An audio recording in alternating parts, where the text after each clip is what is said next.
At yun, nandito pa rin tayo sa Kalye Lokal Puego. Shoutout ka pala sa lahat ng bumubuo ng Kalye Lokal at dadako na tayo sa susunod na sasalpak. Sa magpakilala ka. Yo, Kalyehero ng Camarines North, Caloocan.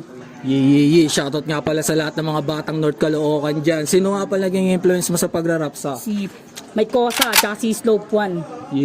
Shoutout nga pala Slope One at Kuya Mike Cosa. Takits tayo soon. Kaya wag na natin patagalin yan. Pakita mo kung sino ka. Salpak mo na yan sa... Kalyehero.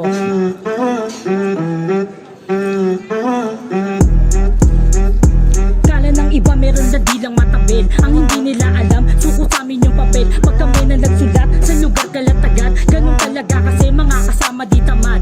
Dem, sa pool kagad sa akin pagpitaw ng intro. Lunukin mo mga letra ko na parang sesto. Talikuran mo na ang pagpapanggap mong iho. Kasi dito para sa amin, para sa'yo dito. Kaya bounce, pag ako umi-speak sa mic, gato datingan namin kapag bumitaw ng live. Apoy, kahit na di mo paypayan, madalas nakatanungan ng iba, sino ba yan? Well, sino ba ako? Tanong sino ka pa din? Pasabay ng mga bata, ba't hindi mo testingin? Kung freestyler ka, ritin aking stilo. Huwag mo nang pangarapin na magtagtay, iho. Nandun talaga ako na Walang problema dun sa. Maraming salamat sa pagpapa-unlock sa atin sa.